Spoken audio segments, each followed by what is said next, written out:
Buenas noches.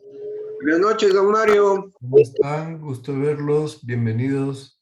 Gracias, don Mario. Buenas noches. Qué bueno saludarlo. Igualmente, voy a ponerles las diapositivas.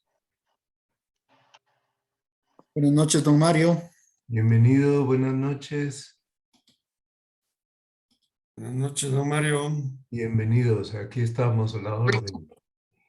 Muy bien, Dios te salve María, llena eres de gracia, el Señor es contigo, bendita tú eres entre todas las mujeres, y bendito es el fruto de tu vientre, Jesús. Santa María, Madre de Dios, ruega por nosotros pecadores, ahora y en la hora de nuestra muerte. Amén. Gloria al Padre, y al Hijo, y al Espíritu Santo. como era En un principio, ahora y siempre, por los siglos de los siglos. Amén.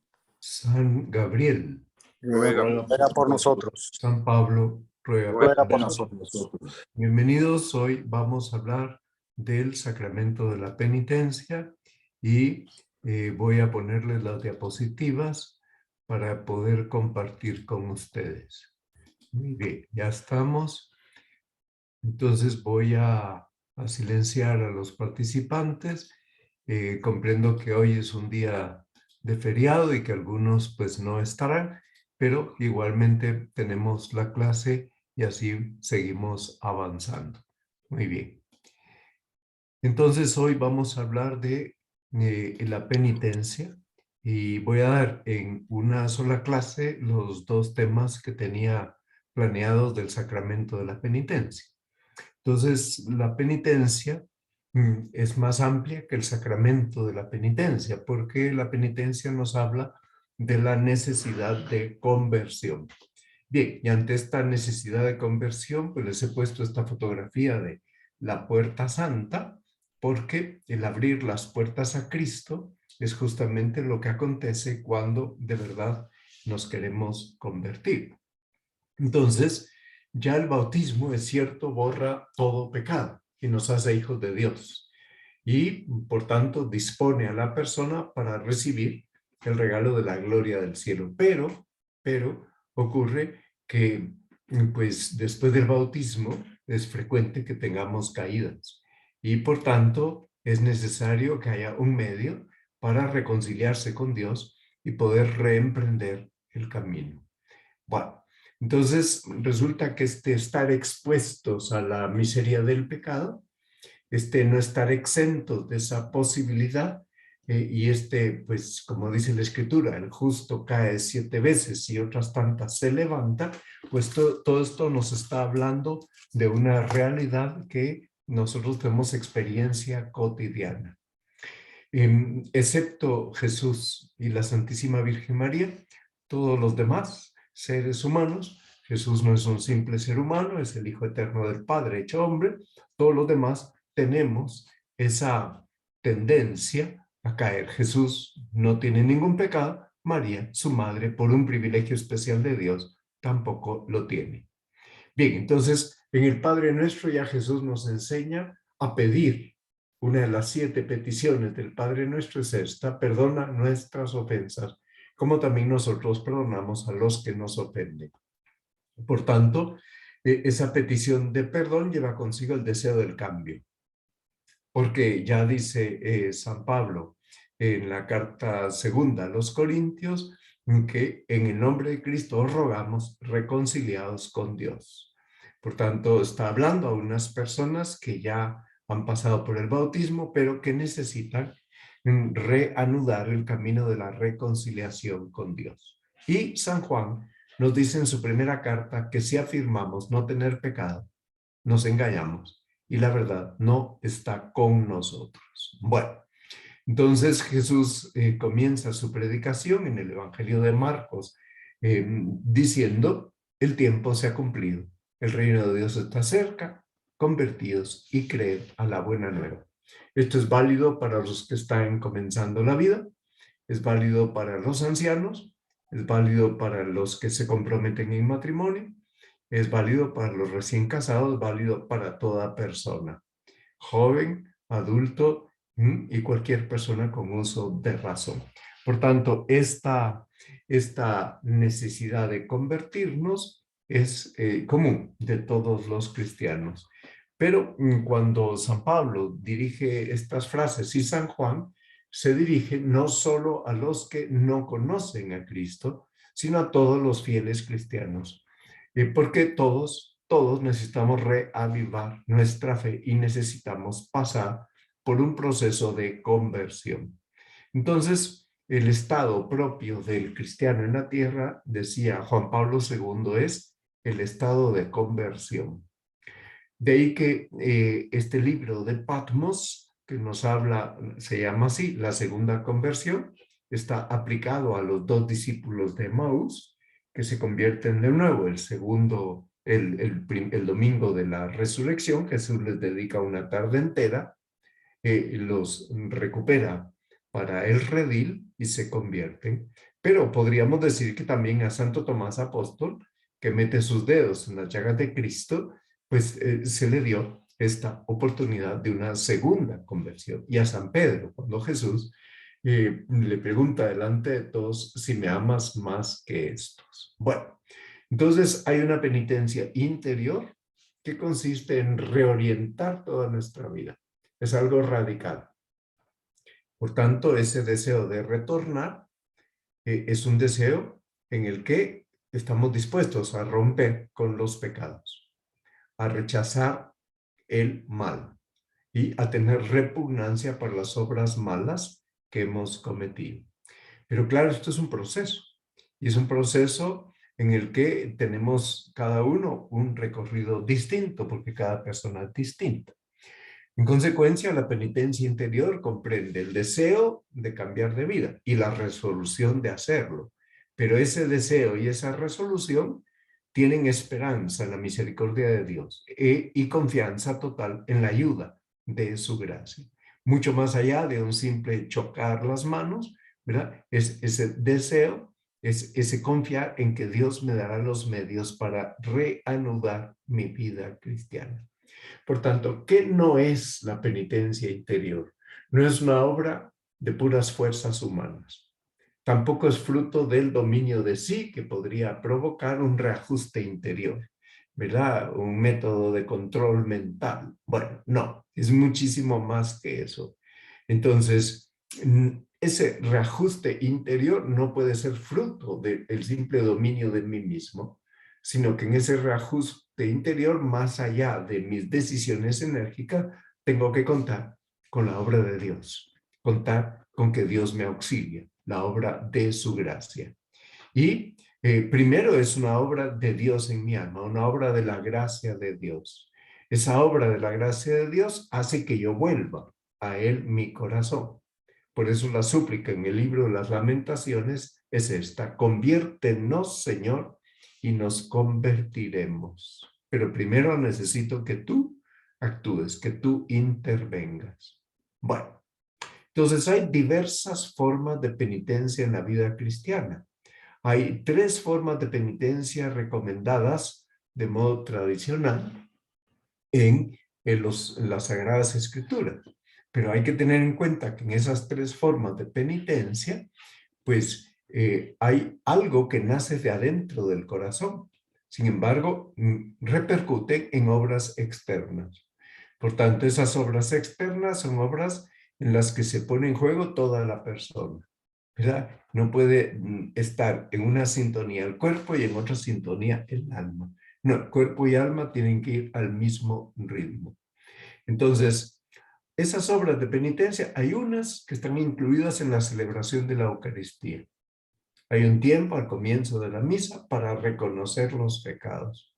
Incluso se reza todos juntos como comunidad, pero en primera persona del singular, el yo confieso, seguido del Señor ten piedad, o resumido en una fórmula triple de Señor ten piedad que lleva consigo una consideración sobrenatural. Bien, esta es una fórmula, es una forma de penitencia, pero no basta. Con esto no quedan perdonados los pecados graves. Entonces, el pecado tiene un triple desorden. Ese triple desorden es con Dios, conmigo mismo y con el prójimo.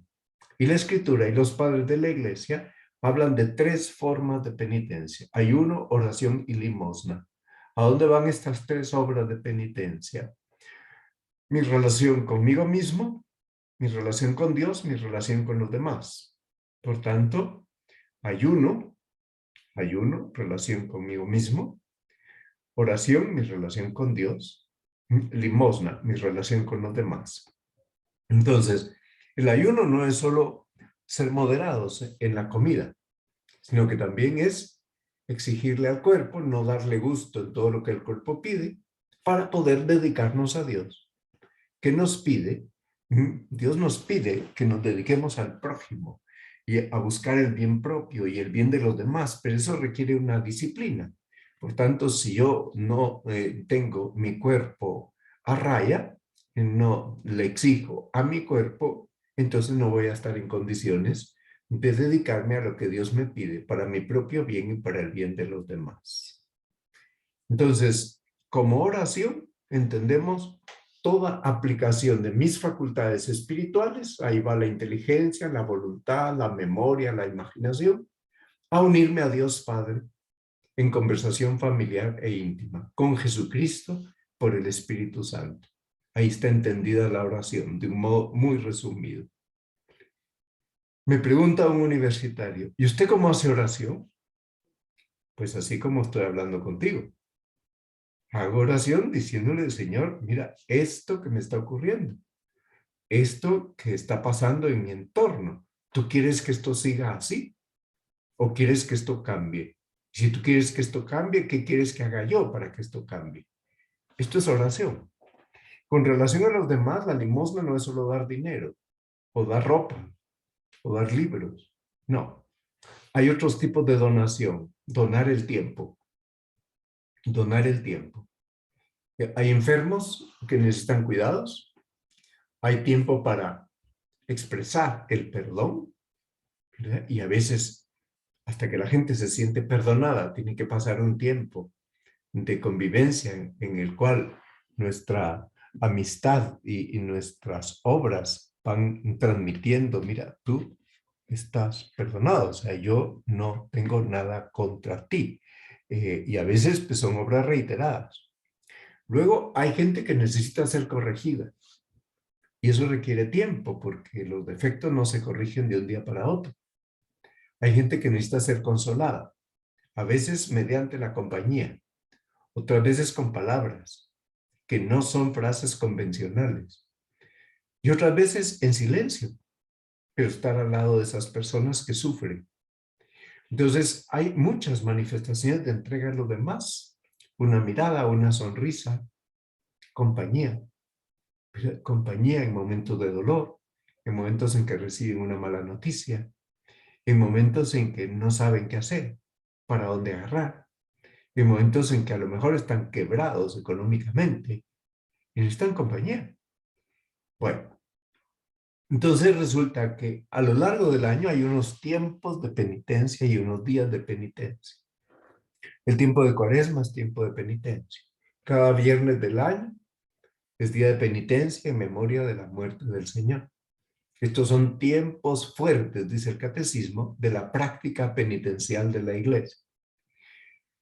Entonces, cuando Jesús da el Espíritu Santo a sus apóstoles, les confiere el poder, el que tiene Él, poder divino, de perdonar los pecados. Sopla sobre ellos, les dice con aquel gesto, les dice unas palabras, reciban al Espíritu Santo. A quienes les perdonen los pecados, les quedan perdonados, y a quienes se los retengan, les quedan retenidos. Por tanto, vincula su autoridad al ejercicio que de ella hagan los apóstoles. Bueno, esto nos hace pensar entonces en que este poder es transmitido a los sucesores de los apóstoles, que son pastores de la iglesia, no solo a los apóstoles, sino que a los obispos, sucesores de los apóstoles. Y luego ellos a los presbíteros, que somos sacerdotes del Nuevo Testamento y que colaboramos con los obispos porque hemos recibido el sacramento del orden. Todos estos hombres están haciendo cola para confesarse. Y vemos a un hombre que se está confesando. Miren el gesto del sacerdote. Está muy incómodo, colocado ahí donde está colocado, está de pie, pero está agachado oyendo al penitente y el penitente se ha puesto de rodillas en una plaza pública. Bueno, entonces resulta que en la oración de la iglesia, en la vida de la iglesia, en la obra de la iglesia, tiene que expresarse que la iglesia es signo e instrumento del perdón y de la reconciliación que el Señor nos adquirió al precio de su sangre.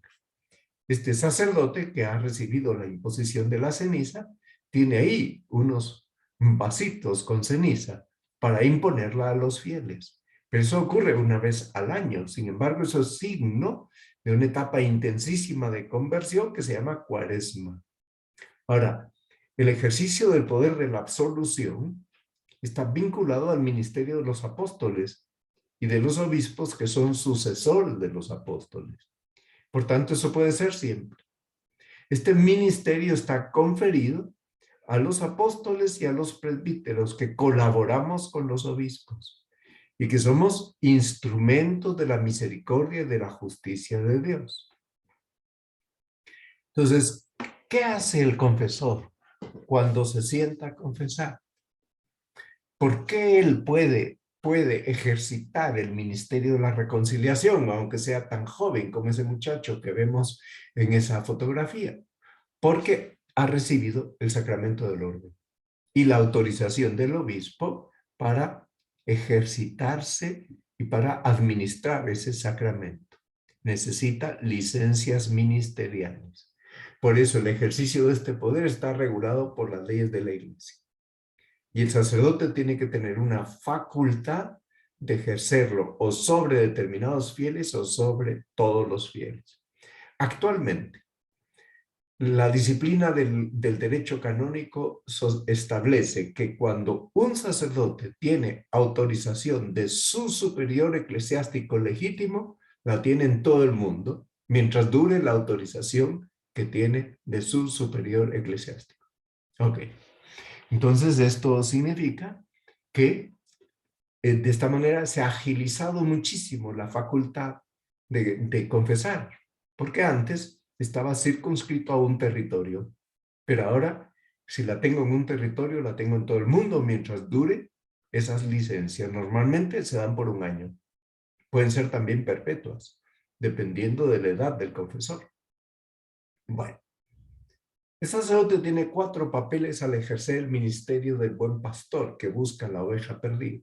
¿Cuáles son esos 4 papeles? Es médico, tiene que curar. Es padre, tiene que acoger. Es juez, tiene que administrar la absolución si el penitente está arrepentido. Y es maestro que enseña y que calla. Está obligado al sigilo sacramental. Por tanto, no puede hablar de nada de lo que ha oído en la confesión. De nada. Entonces, por medio de este sacramento, Dios Padre acoge al Hijo que retorna a Él. Cristo toma sobre sus hombros la oveja perdida y la conduce al redil. Y el Espíritu Santo vuelve a santificar ese templo o habita en ese templo con mayor plenitud.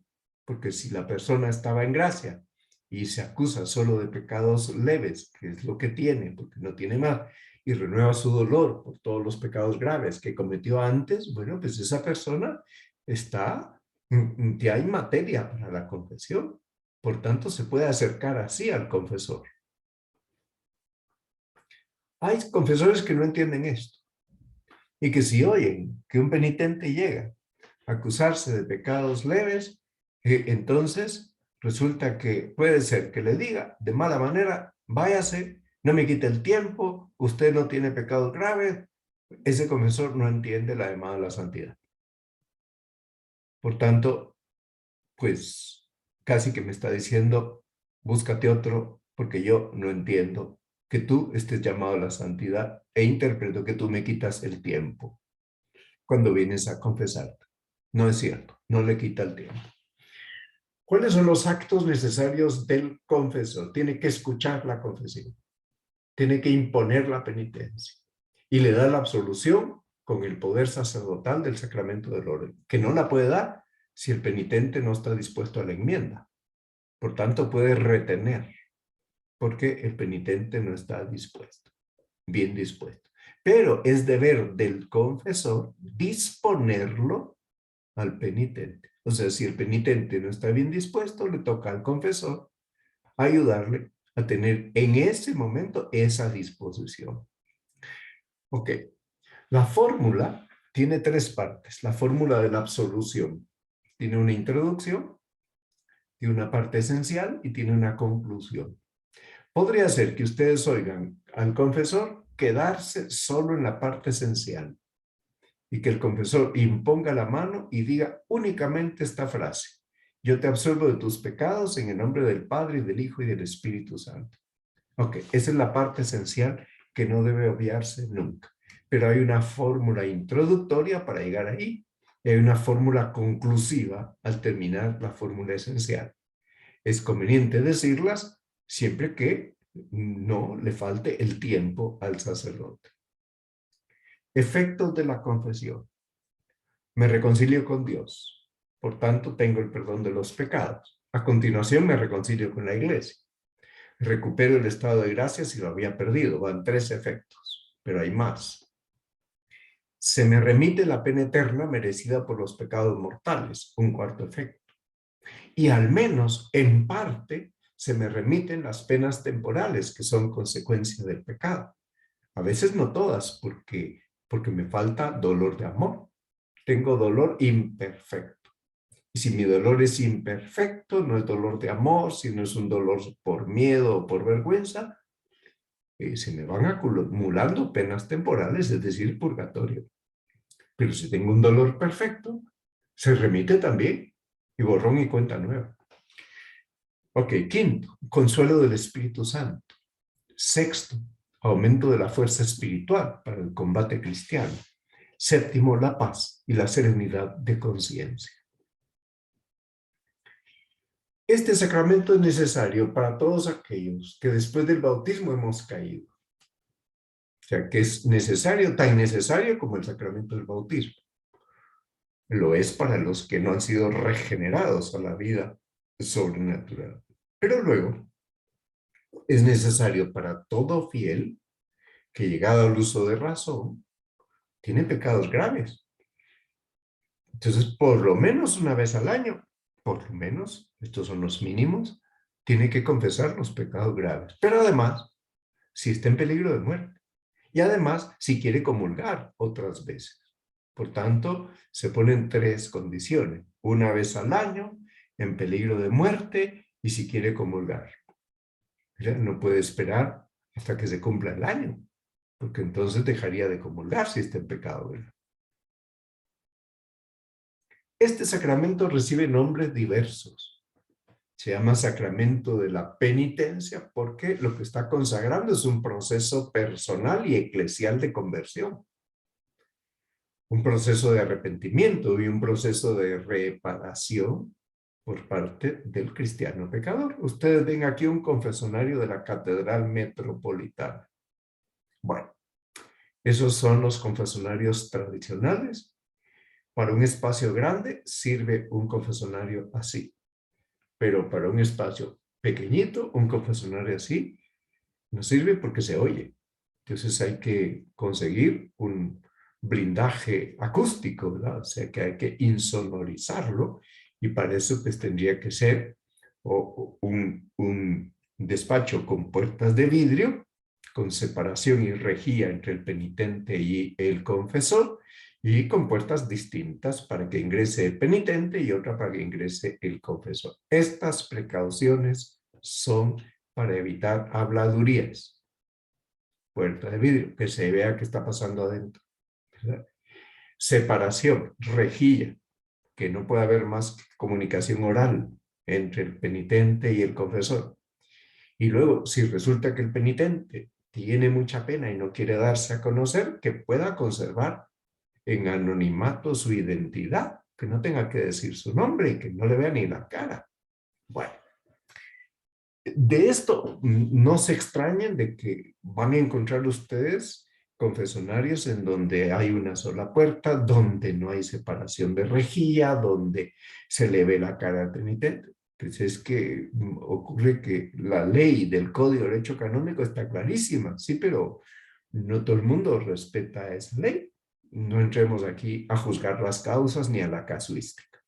Ok. Se llama también sacramento de reconciliación, porque otorga al pecador esa reconciliación con Dios, por el amor de Dios que nos reconcilia. Por eso se llama también así, reconciliación. Se llama sacramento de la confesión, porque de la confesión de mis pecados ante el sacerdote es un elemento esencial de este sacramento. Luego se llama sacramento del perdón, porque por la absolución sacramental del sacerdote, Dios concede el perdón y la paz al penitente. Eso se dice en la fórmula, se dice en la fórmula de la absolución, se dice en la parte conclusiva. El bien que hagas y el mal que puedas sufrir te sirvan como remedio de tus pecados, aumento de gracia y premio de vida eterna. Se llama sacramento de conversión porque se realiza en ese sacramento de una manera personal la llamada de Jesús a la conversión. Vi en Pamplona, en la Catedral de Pamplona, en los confesionarios que hay ahí, el rótulo con el nombre de los confesores que estaban en cada confesionario. Y había un rótulo que decía confesionario del señor arzobispo. En Pamplona, el señor arzobispo se sienta a confesar. Esto es también una lección para los otros sacerdotes. Porque si los sacerdotes ven que el obispo se sienta a confesar, pues ellos mismos también imitarán el buen ejemplo del obispo. Bien. Todo el que se acerca al sacramento de la penitencia obtiene la misericordia de Dios. Y por esa misericordia obtiene el perdón de la ofensa. Ustedes ven aquí al Papa confesando cara a un penitente. Pues sí, eso se puede hacer, eso no es que esté prohibido. Sí, pero hay penitentes que no resisten eso. Y ustedes saben que pues hasta hace unas décadas, la costumbre era que los hombres se confesaran en el frente del confesionario, viendo al sacerdote, y las mujeres en la rejilla.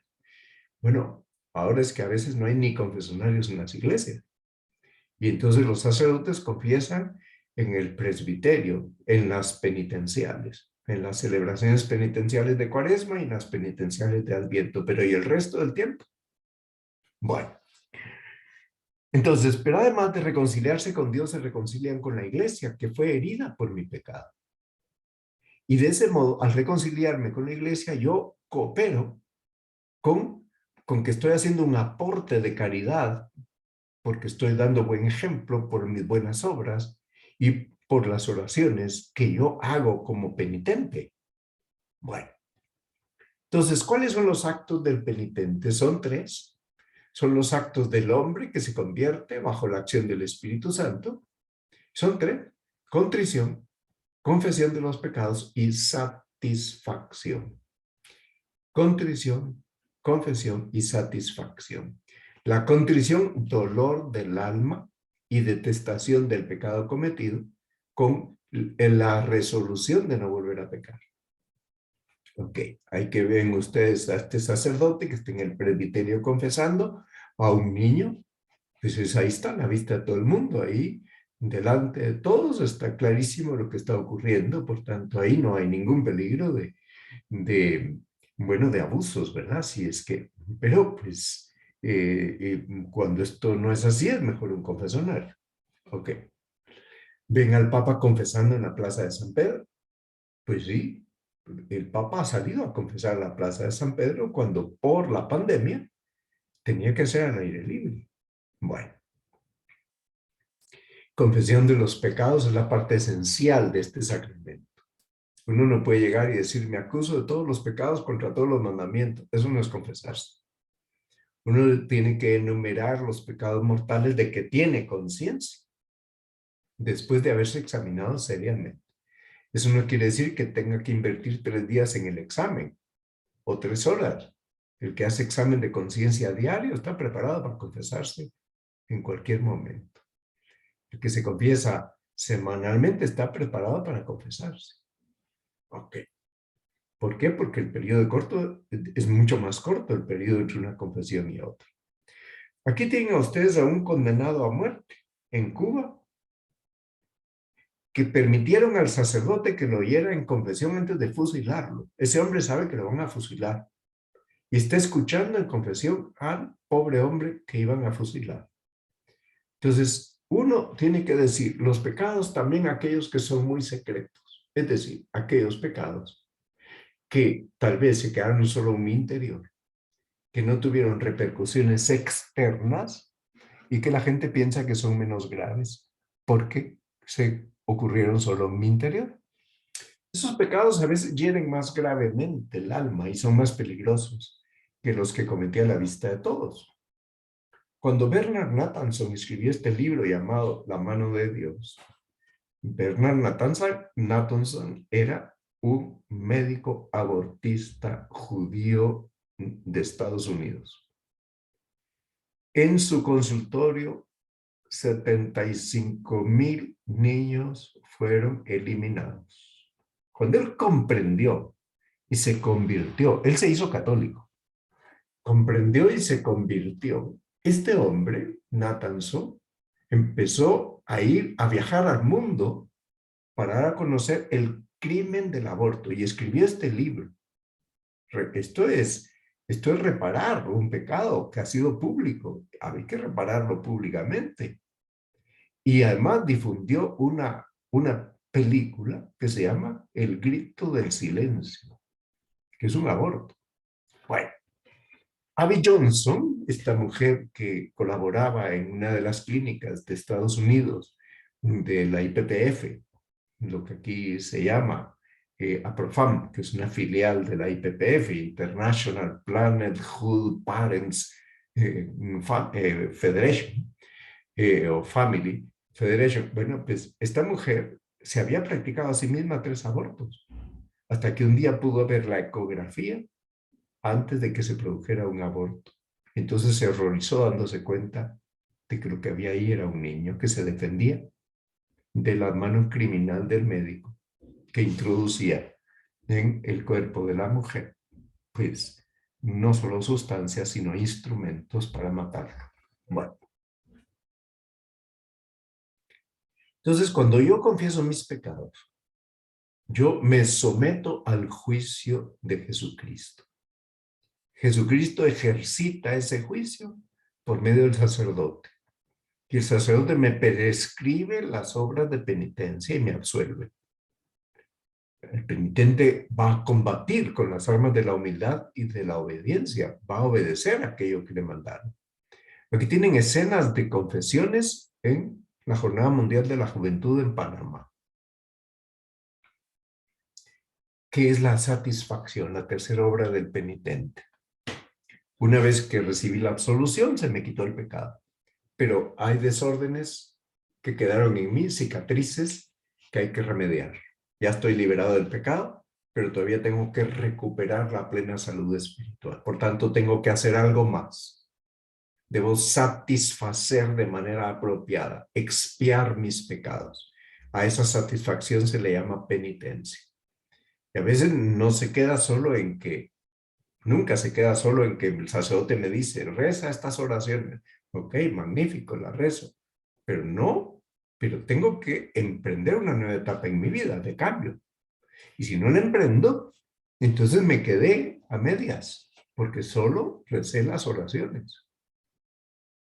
Estos son los textos bíblicos que les sugiero hoy que ustedes lean. Tienen ustedes ahí, tienen al hombre que iban a matar en Cuba, y ahí tienen al sacerdote que le está dando la absolución, y lo está escuchando y lo está consolando. A ese hombre le van a quitar la vida. Muy bien. Pasemos entonces a las preguntas.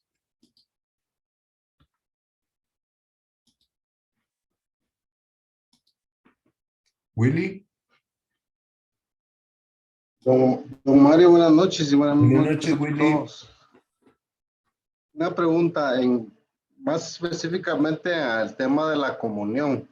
Sí. ¿Por qué si nosotros tenemos esa franca tendencia a pecar, pecamos todos los días es necesario confesarse muy frecuentemente, pero ¿por qué la iglesia no, digamos, ha cambiado esa postura de la confesión tan, me parece que es una postura un poco light, pues, porque Sí, yo digo, si yo me confieso esta semana, pero en los días venideros, sí, casi siempre cometo mira, pecado mortal, entonces, ¿por qué?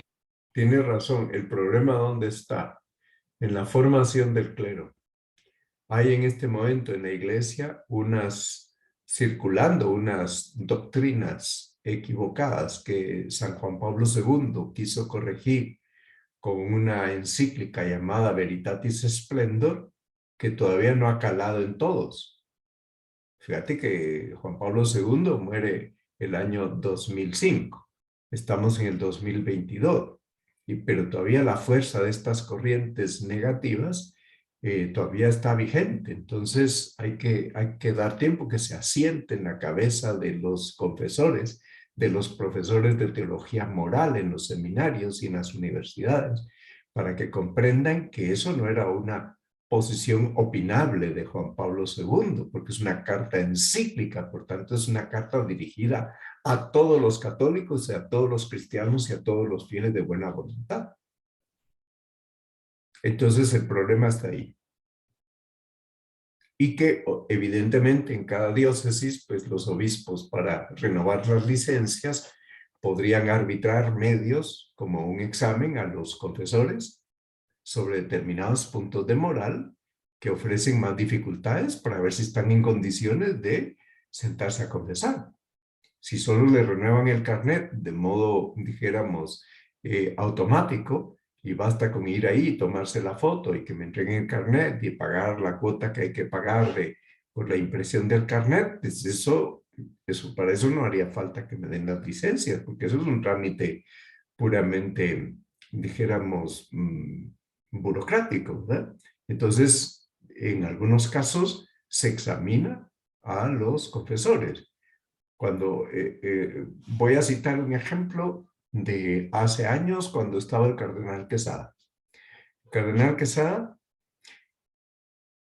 puso a un sacerdote que trabajaba con él a dar clases, a averiguar si los que iba a ordenar tenían la ciencia moral suficiente para, para poder sentarse a confesar. Porque dijo él, si yo no tengo certeza moral de que tienen la ciencia suficiente, no les puedo autorizar que confiesen.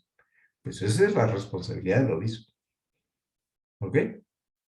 Bueno, y la otra parte sería que la gran misión de educar y convencer a los demás está en nuestra parte, los laicos, de En concientizar a los efecto. demás que... Y que el catecismo es clarísimo. O sea que a los laicos les toca. El catecismo ahora está a las manos de todos. Todo el mundo puede leer el catecismo y el catecismo está vigente y estará vigente hasta que se haga uno nuevo. Por tanto, no se puede decir que ya como el catecismo es del año 95, pues entonces ya ahora han cambiado mucho las cosas. No, en moral no han cambiado las cosas. Han cambiado Gracias, don Mario. enfoques, pero la base sigue siendo la misma. Lo que era pecado hace 50 años sigue siendo pecado hoy. Muy bien. Don Mario, ¿Sí, tengo Pablo? una pregunta, perdón. Quisiera consultarle. Me he topado con algunos sacerdotes en la confesión que no dan una La penitencia. penitencia. Eso no debiera ser así. Sí, no debiera ser así. Y entonces el laico puede decir, padre, fíjese que no me di cuenta si me puso la penitencia. O sea, uno se echa la culpa a sí mismo, ¿verdad? Porque a lo mejor el padre se le olvidó o a lo mejor se distrajo. A todo esto puede ocurrir. Ahora, si él abiertamente no quiere poner penitencia y le dice al penitente, no, mira, ya te di la absolución, no me pidas más penitencia, pues él es su responsabilidad. Ya haré yo lo que mi sentido sobrenatural me dicte. Pero la iglesia suple en esos casos. Suple porque el Gracias. penitente no tiene la culpa. ¿Ok? Gracias. Muy bien. ¿José? ¿Qué tal, don Mario? Hola, José. ¿Qué pasa con pecados que pudieran ser demasiado fuertes y que aunque se confiesen, pasan años y la persona no sana, ¿verdad? Sí, hay gente que aunque ya los confesó, sigue teniendo remordimientos en su conciencia. Entonces lo que hay que hacer con esa persona es ayudarla a entender que si Dios ya la perdonó, tiene que perdonarse a sí misma. O sea, tiene que reconciliarse con su pasado y aceptar el perdón de Dios. Pero si tiene recuerdos en su memoria, puede ser que afinando su conciencia porque tiene más formación, se da cuenta que en su momento no se confesó bien. ¿Ok? Pues lo dirá así, pues he tenido más formación, por tanto tengo más luz, omití decir tal y tal cosa y me he dado cuenta por la formación que he ido recibiendo de que debo reiterar la confesión de estos detalles que no dije. No lo dije no porque no quisiera, sino porque sencillamente, pues en ese momento, la luz que yo tenía en mi conciencia era X y ahora tengo X más 3, ¿verdad? ¿Ok? Pero no hay que intranquilizar a nadie. ¿De acuerdo? Gracias, don Mario. Muy bien. ¿Coca? Buenas noches, don Mario. Buenas Buenas noches, noches a Coca. todos. Tengo una pequeña duda, don Mario. Otra ya me la aclaró con el tema de las penas temporales, ¿verdad? Sí, Uno debe tener un fuerte deseo de no volver a pecar más, un deseo sí, y unas resoluciones fuertes, ¿verdad? sí, Ahí se obtiene la gracia de Dios al momento de la confesión, pues sí. para ayudarnos a no volver a cometer los pecados. Así es. Si uno se diera cuenta posteriormente que realmente ese deseo no fue lo suficiente y esa resolución no fue lo suficientemente fuerte, ese pecado está perdonado Ese o hay pecado que está perdonado. Lo que pasa es que uno va afinando poco a poco y uno va comprendiendo que entre el arrepentimiento imperfecto y el perfecto hay distancia. Y que para llegar al perfecto, pues conforme va teniendo más formación y más trato con Dios, va descubriendo nuevas cosas y por tanto va adquiriendo más finura de alma ya. Y y otra va cosa, haciendo más penitencia. ok, hoy sí, ya está más claro. Ahora, Ok, el ayuno, la oración y la penitencia, la limosna. ese pues lo hacemos constantemente en el día a día, los días viernes en específico, Sí. el ayuno.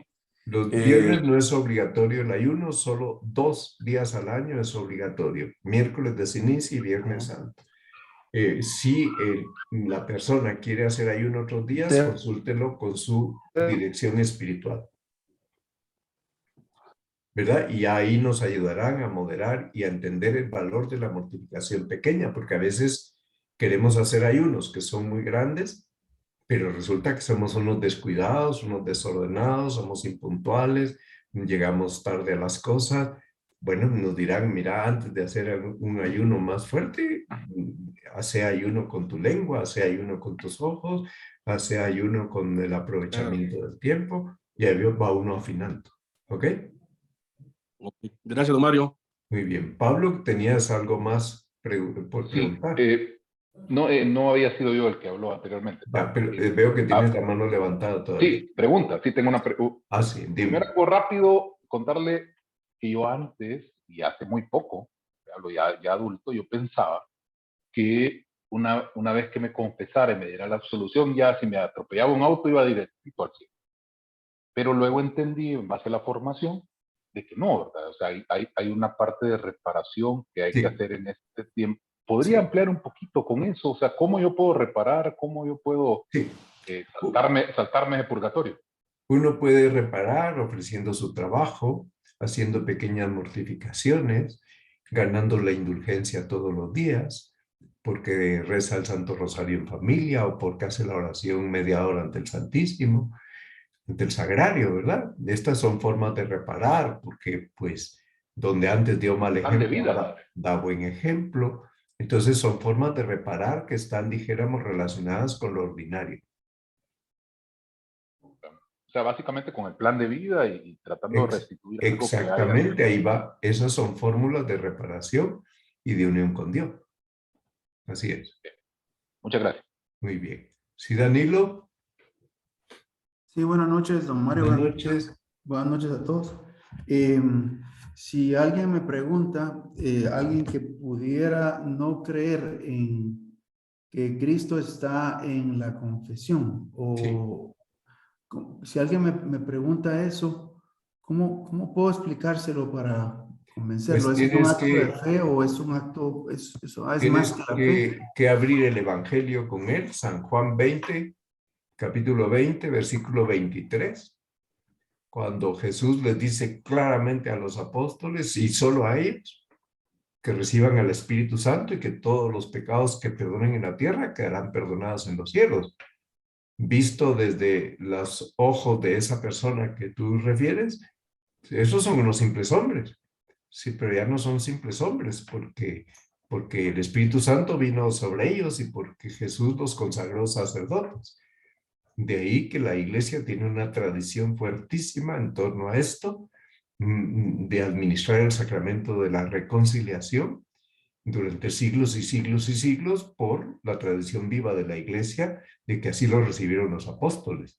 Por tanto, quien te pregunta eso es que hace una interpretación de la Sagrada Escritura que omite ese texto de Juan 20, 23. Normalmente los hermanos separados a ese texto no le dan ninguna importancia. Pasan de largo porque si fueran coherentes al leerlo, caerían en cuenta de que lo instituyó el mismo Jesús. Sí, entiendo eso, que lo instituyó Jesús, pero ¿cómo convencer que es el mismo Cristo quien está ahí? Claro, porque el sacerdote él vincula en ese texto del Evangelio, vincula la autoridad suya con lo que hagan los apóstoles. Mira, todos los pecados que perdonáis en la tierra serán perdonados en los cielos. Entonces, Jesús está diciendo, por eso es que el sacerdote habla en primera persona. Dice, yo te absuelvo. No dice, Cristo te absuelve. No, yo te absuelvo. Está prestando sus labios, su inteligencia, su persona a Cristo. Es que el sacerdocio en la iglesia es único. Hay un sacerdote en la iglesia que es Cristo. Y los sacerdotes hacemos visible y actual el único sacerdocio de Cristo. Pero en la iglesia solo hay un sacerdote, solo hay un sacerdocio, el de Cristo. Esta es la doctrina de la iglesia sobre el sacramento del orden que ya veremos en la siguiente clase. Hablaré del sacramento del matrimonio y luego del sacramento del orden y la unción de enfermos, que son las tres que nos falta para concluir este programa. Muy bien, muchas gracias, Omar. De acuerdo, Daniel. Muy bien, entonces con eso terminaríamos la clase y no veo que haya más preguntas. Por tanto, rezamos el Ave María. Dios te salve María, llena eres de gracia, el Señor es contigo. Bendita tú eres entre todas las mujeres y bendito es el fruto de tu vientre, Jesús. Santa María, Madre de Dios, ruega por nosotros pecadores, ahora y en la hora de nuestra muerte. Amén. Gloria al Padre y al Hijo y al Espíritu Santo. Como era en un principio, ahora y siempre, por los siglos de los siglos. Amén. San Rafael, Ruega por nosotros. San Gabriel, ruega Ruega por nosotros. San Pablo, ruega Ruega por nosotros. Santa María Esperanza, nuestro asiento de la sabiduría. Ruega por nosotros. Que descansen, que tengan buena noche. Gracias, Mario. Buenas noches. Buenas noches a todos. Gracias, Gracias a todos.